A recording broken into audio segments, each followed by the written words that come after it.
Hacaaluun eebbisaarra hayyuudha. Hayyooma keessatti. Si galee yeroo uummanni wajjin iyyuu keessa jira waan ta'eef immoo eebbisaatu caala. Gaafa inni sun kophaa jirra. Namni inni kaan garanatti bitamaadha, inni kaan gitamaadha, inni kaan akkan dubbina iddoo qabne yaasaa nu qabu. Gaafa eebbisaa an wajjin jiraati wajjin jirtaa inni tokko wajjin jiraa namni garaagarummaatu hin ta'in inni kaayyoodhaan Oromoo abaluu jedhamee yookaanis immoo dhaabaan gargar baheetu hin ta'in namni Oromoo namni maqaa dhaabaa adda addaa qabu hundi Hacaaluu wajjin iyyee garaagarummaan kan. Gaafa keenya du'a keenya namni ol fuudhu hin jiru. Namni ol fuudhu. Dhimma hawaasaa amantii koo na dirqa akkan haasa'u. Dhimma hawaasa kooti qaama amantii kooti keessaa tokko dhimma hawaasaa laallachuun. Hawaasni yeroo hawaasa jettu amantii laallatu. Si galee rakkoon kee rakkoo kooti amantii keeti miti rakkoo namoomaati. Rakkoo saboomaati, rakkoo lafaati, rakkoo lafeeti.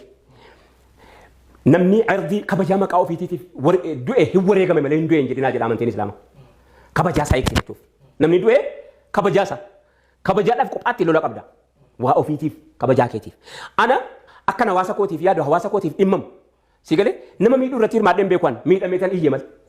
Nama takkaa takkitti nuyi nama miidhuudhaa iyye dhageessitaan nuyi miidhamee iyyuu malee. Miidhamanii iyyuuni namooma. Si galee amantiitu kootiyyuu akkan hawaasa kanaaf iyyuu na dirqa. Ustaaz Raayyaa Abbaa Macaa abbaa amantiiti maaliif siyaasa keessa seenaa? Abbuma amantii gaafa ta'u abbaa biyyaa ta'eera beekama. Abbuma amantii ta'uutu iyyuu ana. Egaa Islaama keessatti abbaan amantii hunduma malee nama tokko gareen qabu isiin kophaatti baasanii dha'uu fi bara. Abbaan amantii anis abbaa amantiiti asis abbaa amantiiti hawaasa amantii biraa qabaatte akkasii miti. Amantiin kee kan biraati taanaan abbaa amanticha sanaati mati. Abbaa amantiitii jedhanii kophaatti sii kan nyaachuuf beekatu. Ana keessaa kophaatti achi baasanii kan koo kophaatti naa nyaachuuf hin nyaattan weedhiin isiisan. Maaliif jennaani utuma wajjiniin iyyuu walitti nu nyaattu malee kophaatti laa fakkeenyaaf uummanni irraa gadeessoo maaliitti dhaqanii wareegaman suni kiristaanaa jecha wareegamanii beeki. Warri shinneegaatti ajjeefaman suni warri dhuman suni kiristaanaan adda baa jennaan kaayyoo tokko baane an eenyutti dhiiga kooti jedheen an dhiiga koo biraa jennaan walitti fixxeen jarri sun walitti dhabaman. Maali jennaan akkasuma gaariidha. Walumatti eenyutti isa ajjeefamuu dhiiftaa ta'u kaayyoo tokko wajjin baate eenyutti innoo namoomaaf iyyaa jira beekamtaa innoo anaaf iyyaa jira. Nama naa iyyaa jiru asii diinatti taataati. Warri afaan Amaaraa haasa'u galgalaa ganama waa'ee inni mootummaa miidhuudhaa hojjetu galgalaa ganama irratti hojjeta. Inni saba ofii ol kaafachuudhaaf hojjetu galgalaa ganama irratti hojjeta. Kun maaliif biyya gubee? Maani rakkoon? Sababa afaan Oromoo ta'e moo sababa Oromoo ta'e? Maani rakkoon? Innoo kan biraa hoo isaanitti mul'atu kan kophaa manuma keessaa natti kaa'aa bar jalqaba. Suma natti kaa'ama. Suma tuma sana maaliif jetti? Yoon ka'e mammaaksa tokko mammaakee ilaa raayyaa wayii mammaakee. Kun maaliif biyya dhukkubee? Maaliin biyya godhee? Anu waan namaatti hin buune lafa ambaarran dhayine magaalaa Finfinnee na gaafate tokko gaaf tokko magaalaa Finfinnee naannoo Finfinnee keessatti dhaabbachuun isaa wanti kun galatoomaa wanta isiniin jedhuuf tokko kana bara Finfinnee irraa gamoon qabnu eedina lafee guraaraa lataa jalaa qabna yoomiyyuu numan jedha kan jalaa qabna warra 19 guyyaa tokkotti harki jaraarraa murame lafee jaraa jalaa qabna warra jiraan isaanii awwaalame lafee jalaa qabna gubbaadhaa gamoon qabnu dhugaadha kun himuu yakkaayi rakkoo maalii qaba kana himochuu maal qaba tokko kaleessa hin kakaasinii eega kaleessa hin jirree boris hin jiru. Namni kaleessa hin qabne har'a hin jiru bara. Namni har'a hin jirre immoo boreessa dhaqaa jira.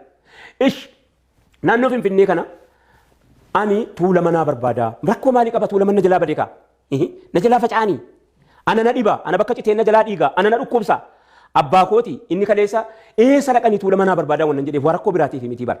Nama rakkisuuf miti.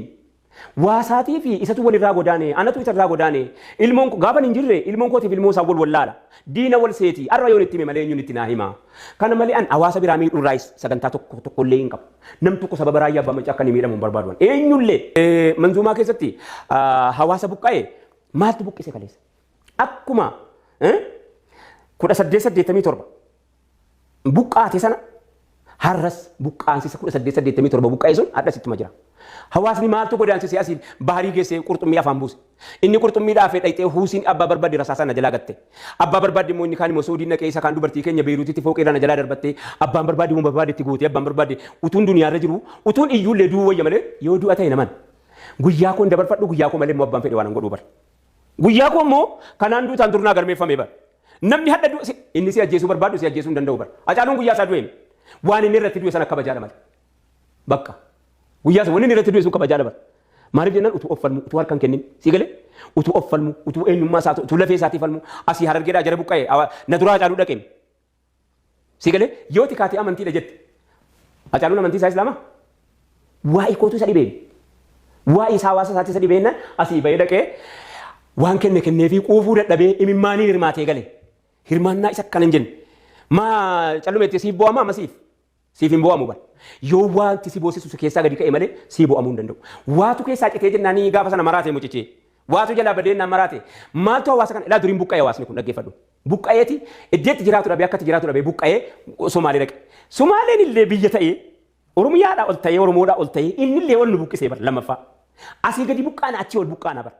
Asii gabba qannaa achii ol baqanna kanaaf.